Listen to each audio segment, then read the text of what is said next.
Hello, TEDxBend. I am fired up to be here today and to follow up such an amazing speaker that we just had. I'm CK, and I actually do not describe myself as high energy. The rest of the world does. I actually see it a different way as most things. I actually see it as I'm just regular energy, and most of the world is, well, particularly mellow. Anyhow, folks, I am a loud and proud tech geek. Geek, not nerd. Know why? Cute shoes. Cute shoes. I love my nerds. Folks, I am a loud and proud geek in these times of Renaissance. We are so fortunate to be breathing this rare air that we are in. And yet, there's so much fear and loathing around all of these shiny devices and robots and artificial intelligences. So I'm gonna set the record straight. Give me about 14 minutes to do so, and I'm gonna be talking about humanity is the killer app. Why? Because the robots ignite a very human revolution. Now, when we imagine the future, by and largely, are we thinking about the infinite possibilities, the amazing capabilities, and all that's ahead of us? OMG, no. We are thinking doom and gloom, headlines, hashtags, and this dude, Hollywood movies. Guys, we are in a cycle where we're learning the wrong thing, because when it comes down to it, the robot revolution, all these AIs, all these magical technologies are actually serving us. So maybe, just maybe, we're wrong, and we need to start thinking like so. It's easy for us to look backwards, right? And see what technology will replace. But it's devilishly difficult, almost impossible, to imagine forward at what all technology will create. But if you had to think now, 20 years ago, would you have actually believed that the sexiest job title of 2018 is data scientist? Could our grandparents actually have told us mobile app developers would be a huge job title? No.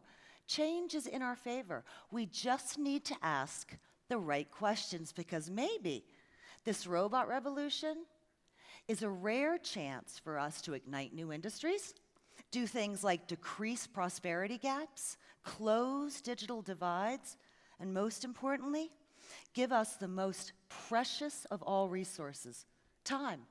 More time to spend with more of the people, on more of the projects, and on more of the passions that matter the most. I love technology, but the one thing technology cannot create more of is time.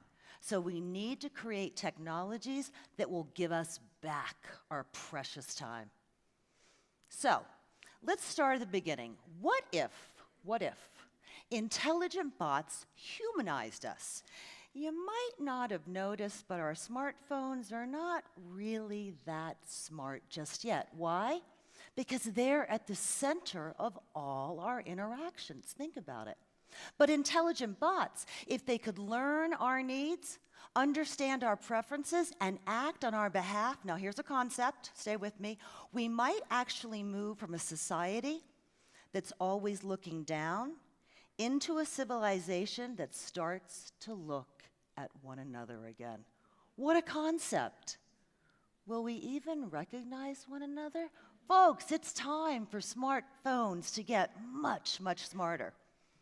And then, here's a good what if. What if robots liberated us? First, empowering the elderly to live independently. Right now, we have too much assisted living, but we can move that into living with robotic assistance. How? Smart homes, telehealth systems. Look at our disabled. Our disabled could move about freely. Robotic exoskeletons and smart prosthetics. I look forward to the day, a decade or less, where the very word disabilities just starts disappearing from our language altogether. It will just be rendered moot. I actually had hurt my knee recently and needed surgery, and my friends were like, "What's wrong? Is it the ACL, torn meniscus?" And I go, "It's just inferior technology." It's just inferior technology. What if robots and AIs, artificial intelligences, actually healed us? Think about healthcare right now. It's not healthcare. It's reactive sick care. We literally go to our doctor. Well, if you're me, you go to WebMD and find the most fatal possible problem. And then you go to your doctor and you tell he or she what's wrong, how many days you got left, and what meds you need. Folks, no. We need to move to preventative health care. Think about Doctors Without Borders. We can move to doctors dissolving borders permanently. How?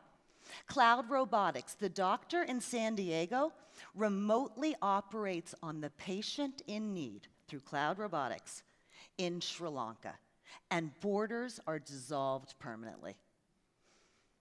What if robots were to protect those who protect us, who so bravely, so selflessly run into fires? Folks, robots would not rob our firefighters of their livelihoods. They would go in first to protect their very lives. So they are creating a first line of defense for our first responders. Here's a question. What if we already love how technology simplifies and automates nearly every aspect of our lives? Who can answer me this? What the heck did the human civilization do before GPS? Were we lost all the time? The beloved emoji. The fastest growing communication tool in all of human history. We've even found a way to automate language itself. We've even figured out how to automate mating. I mean dating. I mean mating. Folks, 1.6 billion swipes a day on Tinder. You know who you are. You know who you are. We've even found a way to swipe Finding Mr. Right or Finding Mr. Right Now. Folks, we have found a way to automate and simplify every aspect of our lives, not to even mention all the Amazoning, Ubering, Googling, binge watching, Spotifying, and more. These technologies save us time. They streamline for us. So too will the robots and AIs. What if it's not a man versus machine competition, but a man and machine, human, woman, and machine collaboration? What do I mean? We are so worried that those darn robots are going to do all those tasks that we do better, faster, cheaper. But here's the thing. The tasks that robots do are not compared to what we do. Robots move with precision, lift heavy objects, analyze millions of data points in a millisecond. But humans, we rock at questioning, judgment, empathy, curiosity. No matter how connected your car, you still need to tell it where to go. And the beauty is, in an intelligent machine civilization, those hardwired human skills are more of a premium and command higher salaries. Why? Because the robots can't do that. So if it is a competition, take heart, humans. We've already won. In fact, we have too many men and women right now doing too many jobs that robots should do. The same thing, the same way, all day, every day. Emotionless, no empathy. We need to be able to work at the top of our talents. You know, I distill it down like so. Do you really feel threatened when you use your iPhone's calculator app? Are you really feeling less than when you have to ask Alexa a question? Do you feel inferior when you use Excel spreadsheet abilities? No! Your time, your talents are better spent elsewhere. What if automation, robots, AIs were to give us our time back? The average manager, she spends 54% of her time at work managing and scheduling.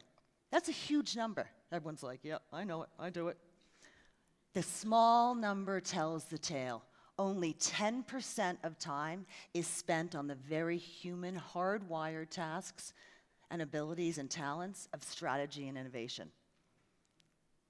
We've all seen the alarming articles, the forecasts that have rocketed us to the core, jobs going the way of the horse and buggy, whether it's 15%, 30%, 50% jobs disappearing.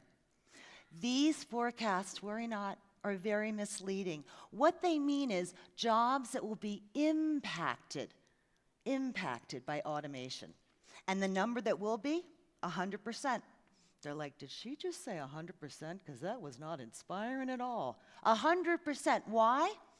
Just like the internet impacted 100% of jobs. Didn't take them away, but it impacted. Think about it.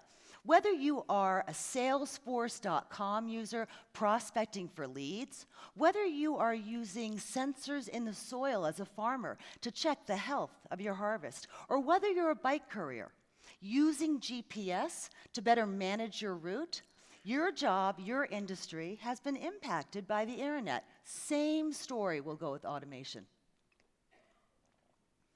What if automation actually increased jobs in existing industries? You know, we all think that these jobs are going to go away, but actually we're finding, taking trucking.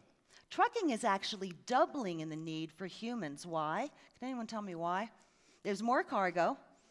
Self-driving trucks can only do the long route, so why would there be a bigger need? Because we all keep buying so darn much stuff online that we are absolutely not only saving industries, we're making industries and existing jobs increase. So what if the robots and the AIs were to ignite entirely new industries? What I said earlier, it's easy to reflect backward at what automation will replace, but devilishly difficult to imagine forward. But yet, like I said, when you think about it, if you ask your grandparents, if you ask yourselves, what would be the major job titles of the current day? Would it really be web designer? Would it really be app developer or data scientist? Folks, these things we can't imagine yet. And that's what's so special about these times. Here's the big one that I'm going to end on. What if robots were to connect us? The most magnificent of mega inventions. I think we can all agree. The World Wide Web. But here's the thing. The World Wide Web ain't. As I stand here, 2018, only 50% of the entire world is connected. But through robotic technologies, drones, loons, low-orbit satellites, we will be able to beam the necessary broadband to the other 50% over the next 2, 5, 10, and 20 years. We will truly start closing the digital divide. It's probably never been said more beautiful than when I had this geeky talk with the CTO of Amazon Robotics, Ty Brady, and he said, CK, when we connect the next billion, what are the chances that we'll find the next Einstein? Guys, if we've done all we've done to date on 50% of the world being connected with these technologies, can we even imagine the times in front of us? And when we do imagine them, please, have heart and think about this. These are all for humanity to win, for us to increase and ignite new industries, to close digital divides, to ignite entirely new jobs and close prosperity gaps, but most important, to have more time for precisely the activities like TEDx. Because more time for more of the projects, the passions, and the people that matter the very most. So maybe it's not OMG, the robots are coming. Maybe, just maybe, it's the robots can't get here fast enough. Thank you so much for your time, and I appreciate it.